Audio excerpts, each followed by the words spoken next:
Hello everyone, स्वागत है आप सभी का मेरे यूट्यूब चैनल KGX क्लासेस में।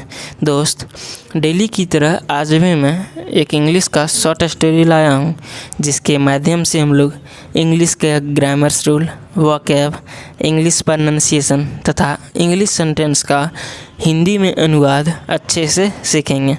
आज की जो स्टोरी है वो बहुत ही इंटरेस्टिंग स्टोरी है, इसे सुनकर आपको मज़ा आएगा। आज की कहानी का जो हेडिंग है वो सपना के बारे में है ना। कोई भी सपना जो आदमी के पास आता है ना, उसका कहानी है। आपको इसे लास्ट तक देखिए, आपको ये स्टोरी मज़ा आएगा, है ना। और हाँ, आपने अभी तक मेरे चैनल को सब्सक्राइब नहीं किया है तो प्लीज़ मेरे चैनल को सब्सक्राइब कीजिए, वीडियो को लाइक कीजिए, वीडियो को अपने दोस्तों के साथ शेयर कीजिए। मैं इसी प्रकार से डेली जो है सो एक इंटरेस्टिंग स्टोरी, एक मॉरल स्टोरी लाता हूँ और आप सभी को इंग्लिश सिखाने का, इंग्लिश का डर भगाने का प्रयास करता हूँ, है ना। तो चलिए, और हाँ, इस स्टोरी में आपको इंग्लिश के अच्छे अच्छे वर्ड्स मिलेंगे, थोड़ा हार्ड वर्ड मिलेंगे, तो उसको आप कॉपी में ज़रूर लिखिएगा, और है ना। तो चलिए हम लोग देखते हैं आज की कहानी का हेडिंग क्या है। आज की कहानी का हेडिंग है द ड्रीम। क्या है? The dream. ड्रीम क्या? ड्रीम मतलब क्या होता है? ड्रीम मतलब होता है सपना। तो क्या हो जाएगा इसका हिंदी? सपना, है ना। Once a king of a certain kingdom woke up dreaming about losing all his teeth. देखिए, जब भी आपको सेंटेंस में हिंदी करना हो इंग्लिश सेंटेंस में, तो सबसे पहले आप वहाँ से वर्ब को ढूंढिए। वर्ब यहाँ क्या है? वकअप। देखिए, वेकअप मतलब होता है जगना, वकअप जो है सो उसका मतलब होगा जगा, है ना। जब भी आपको सेंटेंस का हिंदी करना है, सबसे पहले आप सेंटेंस में सब्जेक्ट को ढूंढिए। सेंटेंस में वर्ब को ढूंढिए। वर्ब क्या है? वॉकअप, है ना। उसके पहले जो आता है वो सब्जेक्ट होता है सेंटेंस का, और जो बाद में आता है वो ऑब्जेक्ट होता है।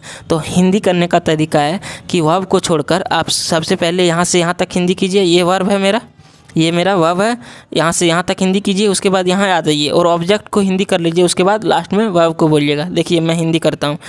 वंस मतलब एक बार, a king of a certain kingdom मतलब सर्टेन मतलब क्या होता है? सर्टेन मतलब होता है निश्चित, निश्चित। किंगडम मतलब राज, है ना। एक बार एक निश्चित राज्य का राजा, एक बार एक निश्चित राज्य का राजा dreaming about losing all his tooth मतलब अपने सारी दांत को टूटने के बारे में का सपना देखकर। क्या हो जाएगा? एक बार एक निश्चित राज्य का राजा अपने सारे दांत टूट जाने के बारे में सपना देखकर जगा, है ना। अपने सारी दांत टूट जाने को सपना देखकर जगा, है ना। अपने सारी दांत टूट जाने का सपना देखकर जगा। इस पूरे सेंटेंस का क्या हिंदी होगा? एक बार एक राजा, एक निश्चित राज्य का राजा अपने सारे दांत टूट जाने का सपना देखकर जगा, है ना। He summoned a well known fortune teller to interpret his dream. देखिए, इंटरप्रेट मतलब होता है व्याख्या करना। देखिए, इंटरप्रेट मतलब होता है व्याख्या करना, व्याख्या करना, है ना। तो और समन मतलब होता है बुलाना। समन मतलब क्या होता है? बुलाना, है ना। देखो क्या है इस सेंटेंस का? देखिए, ये सब्जेक्ट है, सब्जेक्ट के बाद ये क्या है? वर्ब है। देखिए, वर्ब का सेकंड फॉर्म है। तो ये जब भी आपको सब्जेक्ट के बाद वर्ब का सेकंड फॉर्म आता दिखाई पड़ता है सेंटेंस में, तो इसको आप समझ लीजिएगा, ये जो सेंटेंस है वो क्या है? सिंपल फास्ट टेंस में। इसका जो हम लोग हिंदी करते हैं वो करते हैं ता, था, ते, थे, ती, थी, या फिर या, ये, ई में, है ना। तो क्या है? ही समन्ड, उसने बुलाया, है ना। अ वेल नोन फॉर्चून। देखिए, वेल नोन फॉर्चून मतलब क्या होगा? प्रसिद्ध। वेल नोन मतलब प्रसिद्ध। फॉर्चून टेलर मतलब भविष्यवक्ता। फॉर्चून टेलर क्या हो जाएगा? भविष्यवक्ता, है ना। फॉर्चून टेलर मतलब होगा भविष्यवक्ता। देखो, यहाँ तक तो वर्ड को हम लोग देख लिए, तो हिंदी करते हैं।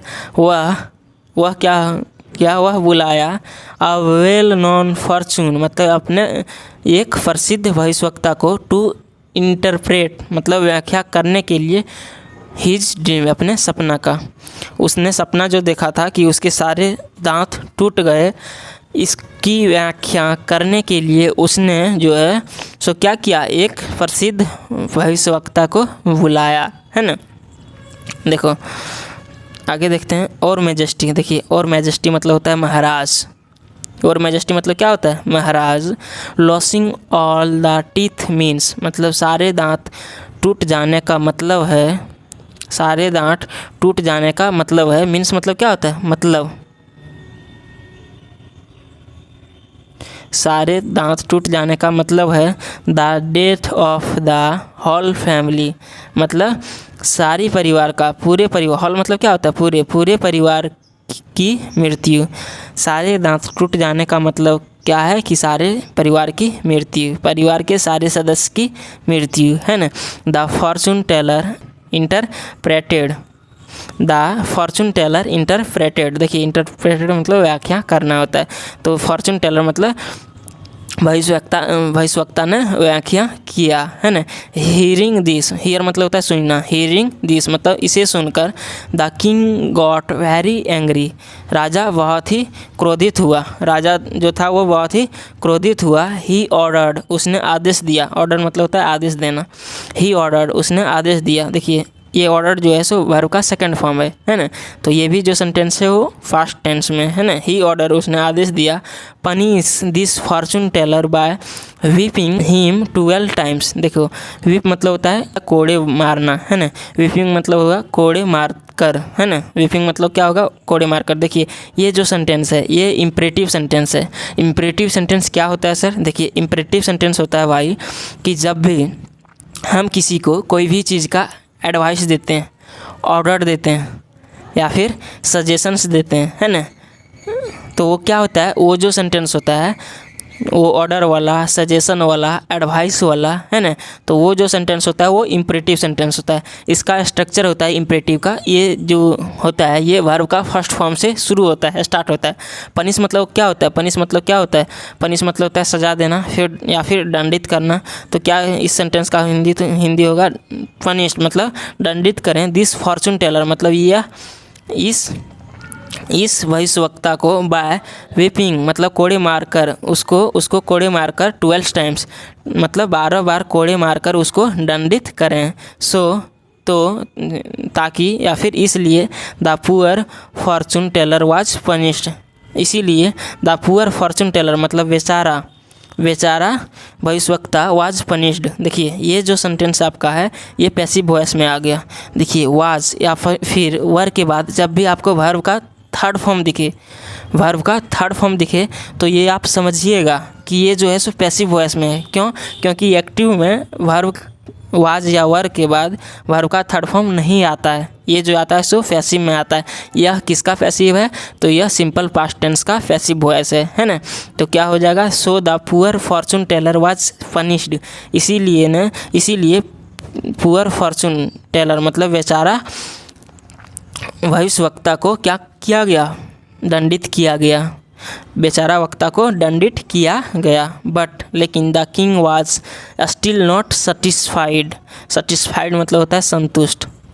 तो क्या हो जाएगा इस सेंटेंस का हिंदी, बट लेकिन the king was still not satisfied, फिर भी, स्टिल मतलब क्या होता है फिर भी, राजा को अभी तक सेटिस्फाइड वो संतुष्ट नहीं था, फिर भी राजा संतुष्ट नहीं था, है ना। इस सेंटेंस का हिंदी होगा फिर भी राजा संतुष्ट नहीं था, है ना। He was curious about his dream, curious मतलब होता है उत्सुक, क्यूरियस मतलब क्या होता है उत्सुक। तो क्या हो जाएगा, ही वॉज क्यूरियस वह उत्सुक था, अबाउट हिज ड्रीम अपने सपने को लेकर। सो इसीलिए ही again called another fortune teller to interpret his dream, इसीलिए ही अगेन कॉल्ड उसने फिर से बुलाया अनदर फॉर्चून टेलर मतलब दूसरे भविष्यवक्ता को टू इंटरप्रेट मतलब क्या चीज़, व्याख्या करने के लिए हिज ड्रीम अपने सपना का व्याख्या करने के लिए उसने फिर से दूसरे भविष्यवक्ता को बुलाया। देखिए वर्ब का सेकंड फॉर्म है तो ये ई में, है ना। After listening to the dream मतलब सपने को सुनने के बाद, लिसन मतलब होता है सुनना। देखिए इसको लिसन पढ़ते हैं, क्या पढ़ते हैं, लिसन, LISTEN, लिसन पढ़ते हैं। ING लगा है तो लिसनिंग पढ़ेंगे। आफ्टर लिसनिंग, आफ्टर मतलब होता है के बाद, आफ्टर मतलब होता है के बाद, तो सुनने के बाद, टू द ड्रीम, ड्रीम को, सपना को सुनने के बाद, the fortune Taylor smiled and said, मतलब भविष्यवक्ता जो था वो क्या किया, स्माइल्ड मतलब मुस्कुराया और कहा, भविष्यवक्ता मुस्कुराया और कहा, द ड्रीम मीन्स डैट, सपना, यह सपना का मतलब है कि that you are the luckiest person, क्या हो जाएगा, यू आर द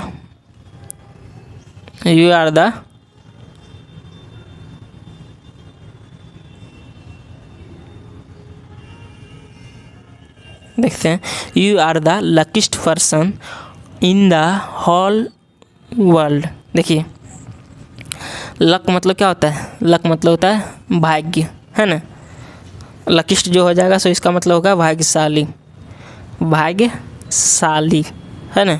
तो क्या हो जाएगा, you are the luckiest person in the whole world, मतलब पूरे संसार का, पूरे संसार में, पूरे दुनिया में आप जो हैं सो भाग्यशाली व्यक्ति हैं, पूरे दुनिया में आप भाग्यशाली व्यक्ति हैं।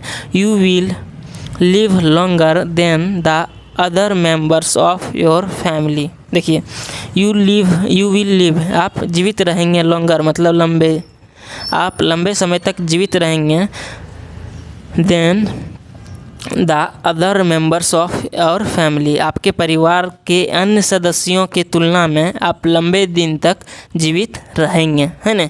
इस सेंटेंस का क्या हिंदी होगा कि आप अपने सदस्यों के तुलना में आप अपने जीवन में लंबे समय तक जीवित रहेंगे, है ना।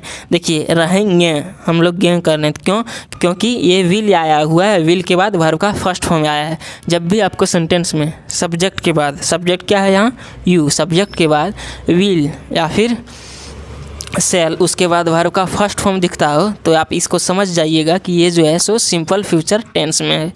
इसका जो हम लोग हिंदी करते हैं वो गा गे गी में करते हैं, है ना।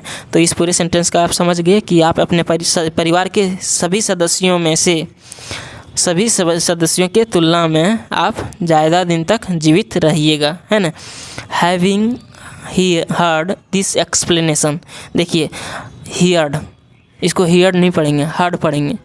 हियर मतलब सुनना होता है, हियर का सेकंड फॉर्म है, इसको हर्ड पढ़ेंगे तो क्या होगा, हैविंग हर्ड दिस एक्सप्लेनेशन, मतलब यह स्पष्टीकरण सुनते ही, यह स्पष्टीकरण सुनते ही a bright smile came on the king's face.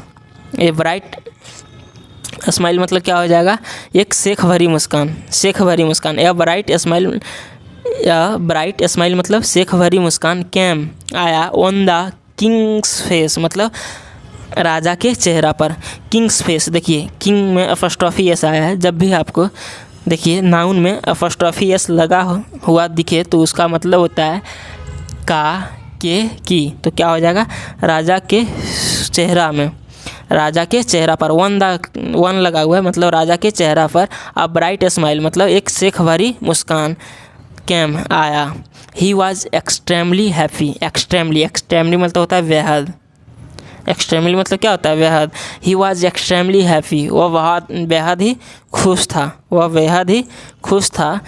देखिए he awarded 12 gold coins to the clever fortune teller. देखिए ही अवार्डेड, अवार्ड मतलब होता है पुरस्कृत करना, अवार्डेड जो है सो वर्ब का सेकंड फॉर्म है।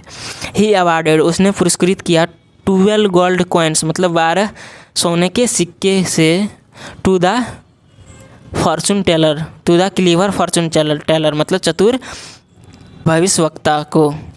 भविष्यवक्ता को उसने 12 सोने के सिक्के से पुरस्कृत किया। किसने, राजा ने, राजा ने। मॉरल क्या है, expression of thoughts determines how it is perceived. देखिए परसीव मतलब होता है समझना, परसीव्ड जो है सो वर्ब का थर्ड फॉर्म है ना। डिटरमाइन मतलब होता है निर्धारित करना, ये जो है सो वर्ब का 5th में आया है यहाँ। तो क्या हो जाएगा, जब भी आपको सब्जेक्ट, देखिए ये सब्जेक्ट है, सब्जेक्ट के बाद वर्ब का फर्स्ट फॉर्म या वर्ब का 5th फॉर्म आता है तो उसका हम लोग हिंदी करते हैं ता है, ते है, ती है, और ये जो होता है सिंपल प्रेजेंट टेंस में आता है। तो इसका हिंदी क्या हो जाएगा, थॉट मतलब विचार होता है, डिटरमाइन मतलब निर्धारित करना, परसीव मतलब समझना। तो क्या हो जाएगा, एक्सप्रेशन ऑफ थॉट डिटरमाइंस मतलब विचारों की अभिव्यक्ति यह निर्धारित करती है हाउ इट इज़ परसीव्ड कि इसे कैसे समझा जाता है। विचारों की अभिव्यक्ति यह निर्धारित करती है कि इसे कैसे समझा जाता है। ये जो इसे कैसे समझा जाता है ये पैसिव वॉइस में, जब भी आपको सेंटेंस में सब्जेक्ट का नहीं पता चलता है, सब्जेक्ट का नहीं पता चलता है तो वो जो सेंटेंस होता है वो पैसिव वॉइस में होता है। इसे कैसे समझा जाता है तो कौन समझता है, सब्जेक्ट किसको कहते हैं, जो डूअर होता है, जो काम करता है, उसको सब्जेक्ट कहते हैं। तो इट इज़ परसीव्ड मतलब इसे क्या करता है, इसे समझा जाता है। तो कौन समझता है, तो नहीं पता हमको। तो जब भी डूअर को का पता नहीं चलता है तो सेंटेंस हम लोग पैसिव वॉइस में बनाते हैं, है ना। तो इट इज़ परसीव्ड जो है सो पैसिव वॉइस में है ना, ये सिंपल प्रेजेंट टेंस का पैसिव वॉइस है। तो दोस्त आप सभी को यह स्टोरी कैसा लगा आप इसे कमेंट में ज़रूर बताइए। और हाँ, इससे आपको कुछ सीखने को मिला है तो प्लीज़ मेरे चैनल को सब्सक्राइब कीजिए, वीडियो को लाइक कीजिए, वीडियो को अपने दोस्तों के साथ शेयर कीजिए। मैं इसी प्रकार से डेली एक इंटरेस्टिंग स्टोरी, एक मॉरल स्टोरी, एक शॉर्ट स्टोरी लाता हूँ और आप सभी को इंग्लिश सिखाने का, इंग्लिश का डर भगाने का प्रयास करता हूँ, है ना। तो चलिए हम लोग फिर मिलेंगे नेक्स्ट वीडियो में। तब तक के लिए जय हिंद, अपना ख्याल रखिए, अच्छे से रहिए, अच्छे से पढ़ाई कीजिए, है ना।